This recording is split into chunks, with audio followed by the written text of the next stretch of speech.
भागवत भगवान की जय। अष्टम स्कंद 10वां अध्याय देवासुर संग्राम।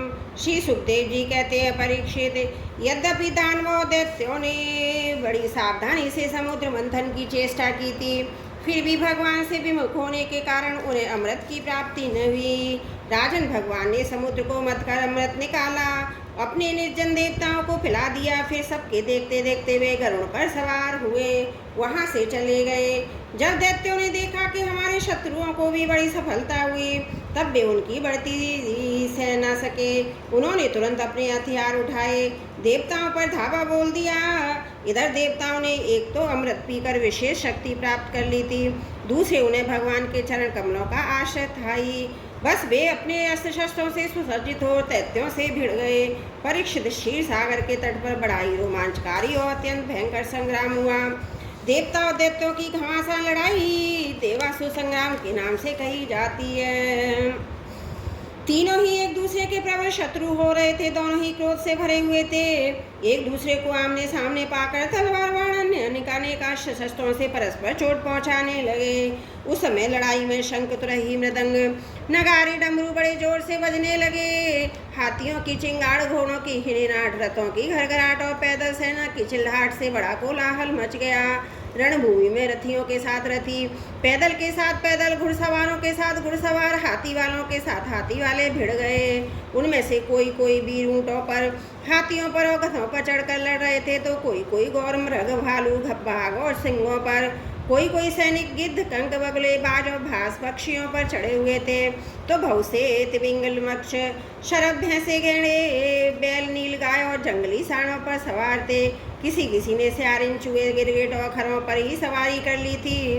बहुत से मनुष्य, बकरे, कृष्ण, सार, मृग, हंस और सुअर पर चढ़े थे। इस प्रकार जल, स्थल एवं आकाश में रहने वाले, देखने में भयंकर शरीर वाले बहुत से प्राणियों पर चढ़कर कई दैत्य दोनों सेनाओं में आगे आगे घुस गए। परीक्षित, उस समय रंग बिरंगी पताकाएं, स्फटिक मणि के समान श्वेत निर्बल छत्रों, रत्नों से जड़े हुए दंड वाले बहुमूल्य पंखों, मोर पंखों, चवरों, बाहु से उड़ते हुए दुपट्टों, पगड़ी, कली, कवच, आभूषण, सूर्य की किरणों से अत्यंत दमकते हुए उज्ज्वल शस्त्रों और वीरों की पंक्तियों के कारण देवतासुरों की सेना ऐसी शोभामान हो रही थी, मानो जल जंतुओं से भरे हुए दो महासागर लहरा रहे हों। परीक्षित, रणभूमि में दैत्यों के सेनापति विरोचन पुत्र बलि वह दानव के बनाए हुए बेहयस नामक विमान पर सवार हुए। वह विमान चलाने वालों की जहाँ इच्छा होती थी वहीं चला जाता था। युद्ध की समस्त सामग्रियाँ उसमें सुसज्जित थी। परीक्षित, वह इतना आश्चर्य था कि कभी दिखलाई पड़ता तो कभी अदृश्य हो जाता। वह इस समय कहाँ है? जब उसका हाथ का पता नहीं मिल किया जा सकता, तब बतलाया तो कैसे जा सकता है? उसी श्रेष्ठ विमान पर राजा बलि सवार थे। सभी बड़े बड़े सेनापति उनके चारों ओर से घिरे हुए थे। उन पर श्रेष्ठ चंवर ढुलाए जा रहे थे और छत्र तना हुआ था। उस समय बलि ऐसे जान पड़ते थे जैसे उदयाचल पर्वत पर चंद्रमा। उनके चारों ओर अपने अपने विमानों पर सेना की छोटी छोटी टुकड़ियों के स्वामी नमुची, शंबर, बाण, विप्रचिति, अयोमुख, द्युमूर्धा, कालना, प्रेहिति, हेति, इलवल, शकुनि, बुध, संताप, वज्रदृष्ट, विरोचन, है ग्रीव, शंकु, शिरा, कपिल, मेघदुंधवी, तारक, चक्राक्ष, शुंभ, निशुंभ, जम्बोत्कल, अरिष्ट, अरिष्टिनेमि, त्रिपुराधिपति में, पोलोम, काले और निवात, कवच आदि स्थित थे। ये सबके सब समुद्र मंथन में सम्मिलित थे, परंतु उन्हें अमृत का पता ही नहीं मिला। केवल कलेश ही हाथ लगा था। इन सब असुरों ने कई अनेक बार युद्ध में देवताओं को पराजित कर दिया था, इसलिए वे बड़े उत्साह से सिंहनाद करते हुए अपने घोर स्वर वाले शंख बजाने लगे। इंद्र ने देखा हमारे शत्रुओं का मन बढ़ रहा है, वे मंद उन्मत्त हो रहे थे, तब उन्हें बड़ा क्रोध आया। वे अपने वाहन ऐरावत नामक दिग्गज पर सवार हुए। उसके कपोलों से मधु बह रहा था, इसलिए इंद्र की इतनी शोभा हुई मानो भगवान सूर्य उदयाचल पर आरूढ़ हों, उसी से अनेकों झरने बह रहे हों। इंद्र के चारों ओर अपने अपने वाहन, ध्वजा, आयुधों से युक्त देवगण एवं अपने अपने गणों के साथ वायु, अग्नि, वरुण आदि लोकपाल हो गए। दोनों सेनाएं आमने सामने खड़ी हो गईं। दो दो की जोड़ियां बनाकर वे लोग लड़ने लगे। कोई आगे बढ़ रहा था तो कोई नाम ले लेकर ललकार रहा था। कोई कोई मर्म भेदी वचनों के द्वारा अपने प्रतिद्वंदियों को धिक्कार रहा था। बलि इंद्र से स्वाभाविक कार्तिक, तारकासुर से, वरुण हेति से और मित्र प्रहेति से भिड़ गए। यमराज कालनाभ से, विश्वकर्मा मय से, संवासो त्वष्टा से तथा सविता विरोचन से लड़ने लगे। नमुची अपराजित से, अश्वनी कुमार वृषपर्वा से, सूर्यदेव बलि के बाण आदि 100 पुत्रों से युद्ध करने लगे। राहु के साथ चंद्रमा और पुलोमा के साथ वायु का युद्ध हुआ। भद्रकाली देवी निशुम और शुंभ पर झपट पड़ी। परीक्षित जम्बासुर से महादेव जी की, महिषासुर से अग्निदेव की और बादपी तथा इलवल से ब्रह्मा के पुत्र मरीचि आदि की ठन गई। दुर्मशु की, कामदेव से, उत्कल की, मातृगणों से, शुक्राचार्य की व्रतपति से और नरकासुर की शनिश्चर से लड़ाई होने लगी। निवात कवचों के साथ मरुदगण, कालियों के साथ वसुगण, पोलोमों के साथ विश्विद देवगण तथा क्रोधवशों के साथ रुद्रगण का संग्राम होने लगा। इस प्रकार असुर और देवता रणभूमि द्वंद्व युद्ध और सामूहिक आक्रमण द्वारा एक दूसरे से भिड़कर परस्पर विजय की इच्छा से उत्साह पूर्वक तीखे तलवार और भालों से प्रहार करने लगे। वे तरह तरह से युद्ध कर रहे थे। वो शुंडी, चक्र, गदा, रिष्टि, पट्टिश, शक्ति, उन्मुख, प्रास, फरसा, तलवार, भाले, मुदगर, परिग और भिंदीपाल से एक दूसरे का सिर काटने लगे। उस समय अपने सवारों के साथ हाथी, घोड़े, रथे आदि अनेक प्रकार के वाहन पैदल और छिन्न भिन्न हो लगी। किसी की भुजा, किसी की जंगा, किसी की गर्दन और किसी के पैर कट गए तो किसी किसी की ध्वजा, धनुष, कवच और आभूषणी टुकड़े टुकड़े हो गए। उनके चरणों की धमक और रथ के पहियों की रगड़ से पृथ्वी खुद गई। उस समय रणभूमि से ऐसी प्रचंड धूल उठी, उसने दिशा, आकाश और सूर्य को भी ढक दिया। परंतु थोड़ी ही देर में खून की धारा से भूमि अपलावित हो गई, कहीं धूल का नाम भी न था। तदंतर लड़ाई का मैदान कटे हुए सिरों से भर गया। किसी के मुकुट और कुंडल गिर गए थे तो किसी की आंखों से क्रोध की मुद्रा प्रकट हो गई थी। किसी किसी ने अपने दांतों से होठ दबा रखा था। बहुतों की आभूषणों और शस्त्रों से सुलझती लंबी लंबी भुजाएं कटकर गिरी हुई थी।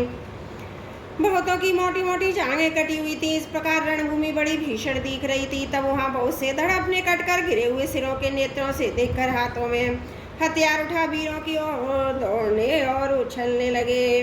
राजा बलि ने 10 बाण इंद्र पर, 3 उनके वाहन ऐरावत पर, 4 ऐरावत के 4 चरण रक्षकों पर और 1 मुख्य महावत पर, इस प्रकार कुल 18 बाण छोड़े। इंद्र ने देखा कि बलि के बाण तो हमें घायल करना ही चाहते हैं। तब उन्होंने बड़ी फुर्ती से उतने ही तीखे भल नामक बाणों से उनको वहां तक पहुंचने के पहले ही हंसते हंसते काट डाला। इंद्र की ये प्रशंसनीय फुर्ती देखकर राजा बलि और भी चिढ़ गए। उन्होंने एक बहुत बड़ी शक्ति जो बड़े भारी लूके के समान जल रही थी उठाई, फिर किंतु उसके हाथ में ही थी, छूटने नहीं पाई थी कि इंद्र ने उसे भी काट डाला। इसके बाद बलि ने एक के पीछे एक क्रमशः शूल, ग्रास, तोमर और शक्ति उठाई, परंतु वे जो जो शस्त्र हाथ में उठाते इंद्र उन्हें टुकड़े टुकड़े कर डालते। इस हस्तलाघव से इंद्र का ऐश्वर्य और भी चमक उठा। परीक्षित अब इंद्र की फुर्ती से घबराकर पहले तो बलि अंतर्ध्यान हो गए, फिर उन्होंने आसुरी माया की सृष्टि की। तुरंत ही देवताओं की सेना के ऊपर एक पर्वत पकड़ दिया। उस पर्वत से देवाग्नि से जलते हुए वृक्ष और टांकी ऐसी तीखी धार वाले शिखरों के साथ नुकीली शिलाएं गिरने लगी।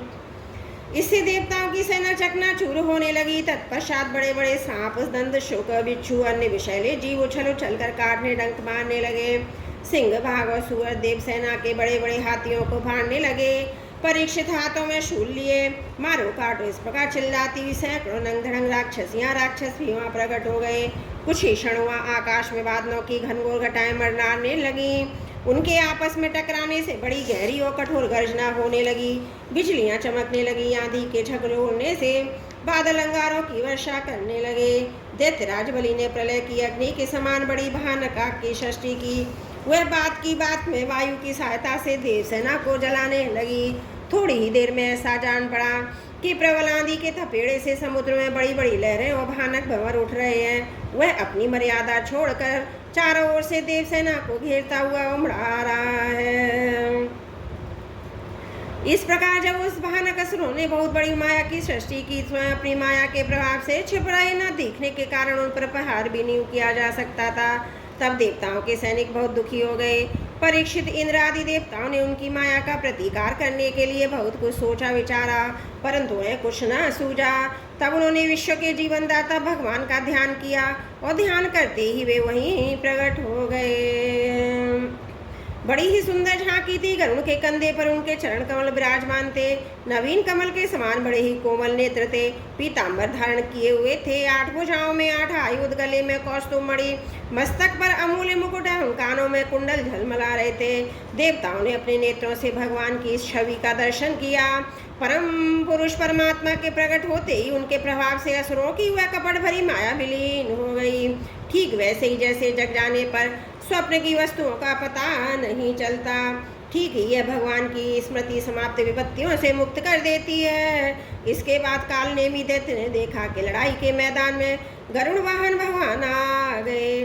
तब उसने अपने सिंह पर बैठे बैठे बड़े वेग से उनके ऊपर एक त्रिशूल चलाया।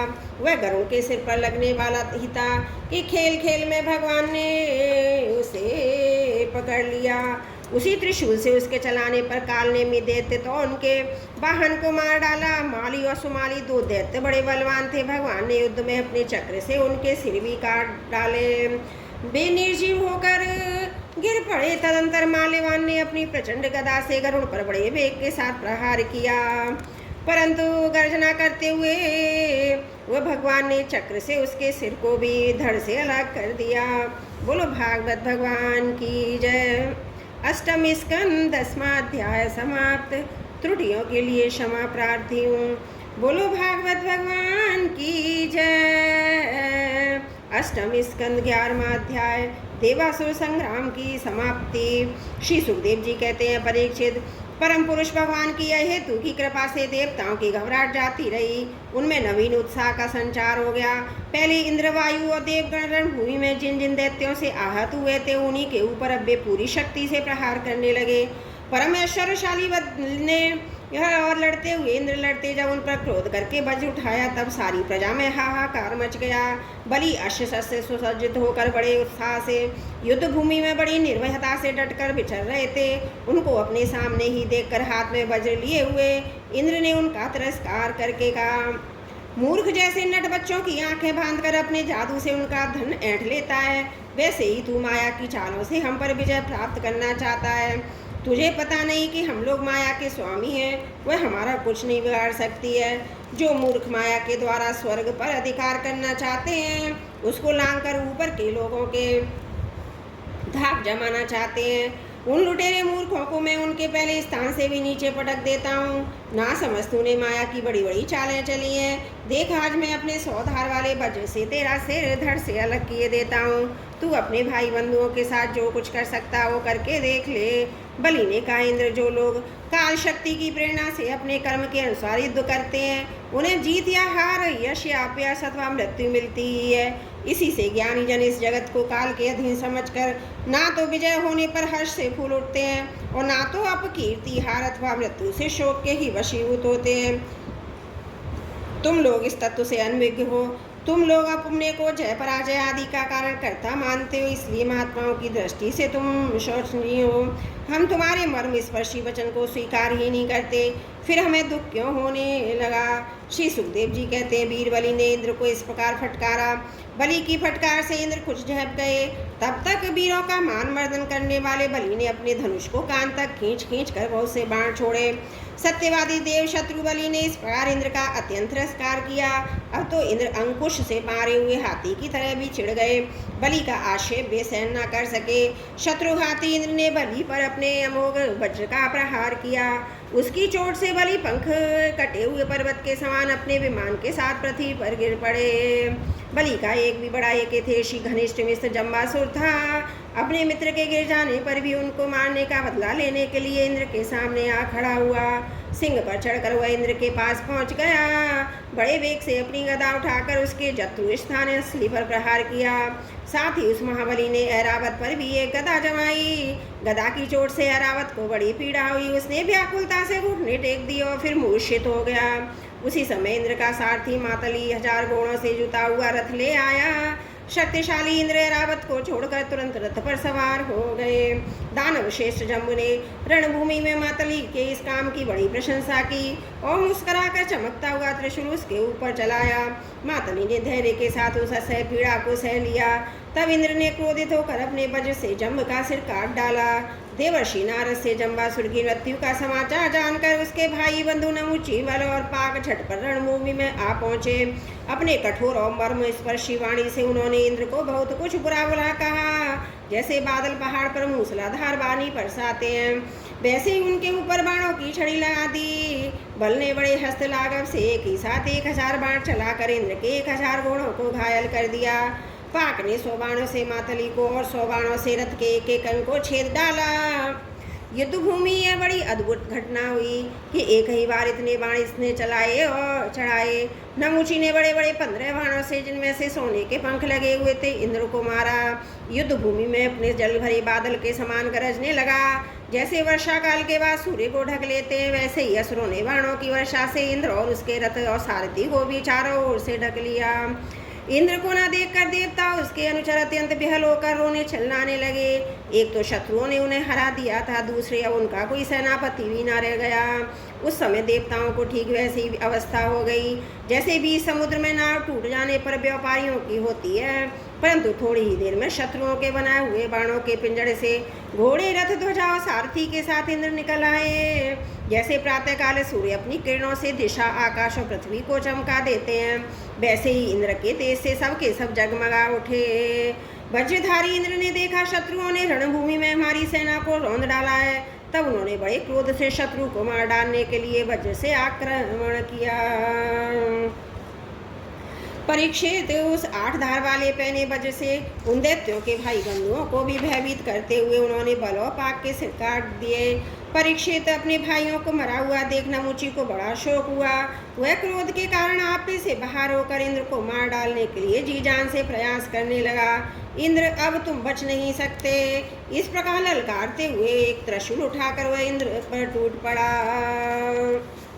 वह त्रिशूल फौलाद का बना हुआ था, सोने के आभूषण से भूषित था, उसमें घंटे लगे हुए थे। नमुची ने क्रोध के मारे सिंह के समान गरज कर इंद्र पर वह त्रिशूल जला दिया।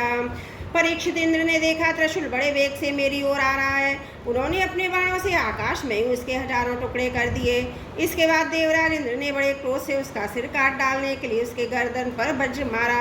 यद्यपि इंद्र ने बड़े वेग से यह वज्र चलाया था, परंतु उस यशस्वी वज्र के उसके चमड़े पर खरोंच तक नहीं आई। यह बड़ी आश्चर्यजनक घटना हुई कि जिस वज्र ने महाबली वृत्तासुर का शरीर टुकड़े टुकड़े कर डाला था, नमुची के गले की त्वचा ने उसका तिरस्कार कर दिया। जब वज्र नमुची का अन्य कुछ न बिगाड़ सका तब इंद्र उससे डर गए। वे सोचने लगे कि देव योग से संसार भर को संशय में डालने वाली एक ऐसी घटना हो गई। पहले युग में जब ये पर्वत पांखों से उड़ते थे, घूमते फिरते भार के कारण पृथ्वी पर गिर पड़ते थे, तब प्रजा का विनाश होते देखकर इसी वज्र में मैंने इस पहाड़ों की पाखें काट डाली थी। त्वष्टा की तपस्या का सारी वृत्तासुर के रूप में प्रकट हुआ था, उसे भी मैंने इसी वज्र के द्वारा काट डाला।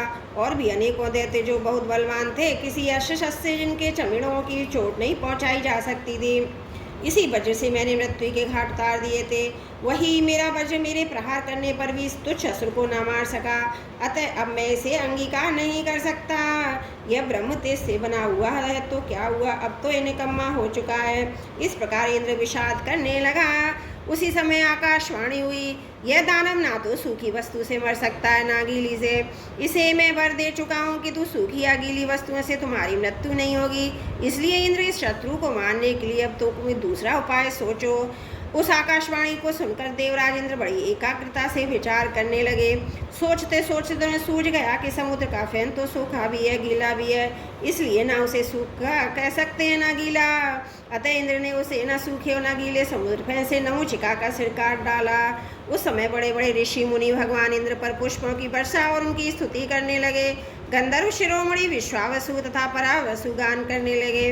देवताओं की दुंदुभियाँ बजने लगी, नर्तकियाँ आनंद से नाचने लगी। इसी प्रकार वायु, अग्नि, वरुण आदि दूसरे देवताओं ने भी अपने अस्त्र शस्त्रों से विपक्षियों को वैसे ही मार गिराया जैसे सिंह हरणियों को मार डालते हैं। परीक्षित उधर ब्रह्मा जी ने देखा कि दानवों का तो सर्वनाश हो गया है। तब उन्होंने देवर्षि नारद को देवताओं के पास भेजा और नारद जी ने वहाँ जाकर देवताओं को लड़ने से रोक दिया। नारद जी ने कहा, देवताओं, भगवान की भुजाओं की छत्र छाया में रहकर आप लोगों ने अमृत प्राप्त कर लिया है। लक्ष्मी जी ने भी अपनी कृपा कोर से आपकी अभिवृद्धि की है, इसलिए आप लोग अब लड़ाई बंद कर दें। श्री सुखदेव जी कहते हैं, देवताओं ने देवर्षि नारद की बात मानकर अपने क्रोध के वेग को शांत कर दिया और वे सब के सब अपने लोक स्वर्ग को चले गए। उस समय देवताओं के अनुसार उनके यश का गान कर रहे थे। युद्ध में बचे हुए दैत्यों ने देवर्षि नारद की सम्मति से वज्र की चोट से मरे हुए बलि को लेकर अस्ताचल की यात्रा की। वहां शुक्राचार्य अपनी संजीवनी विद्या से उन असुरों को जीवित कर दिया जिनके गर्दन आदि अंग काटे नहीं थे, बच रहे थे। शुक्राचार्य के स्पर्श करते ही बलि की इंद्रियों में चेतना, मन में स्मरण शक्ति आ गई। बलि यह बात समझते थे कि संसार में जीवन मृत्यु, जय पराजय आदि उलट फेर होते ही रहते हैं, इसलिए पराजित होने पर भी उन्हें किसी प्रकार का खेद नहीं हुआ। बोलो भागवत भगवान की जय। अष्टम स्कंद 11वां अध्याय समाप्त। त्रुटियों के लिए क्षमा प्रार्थी।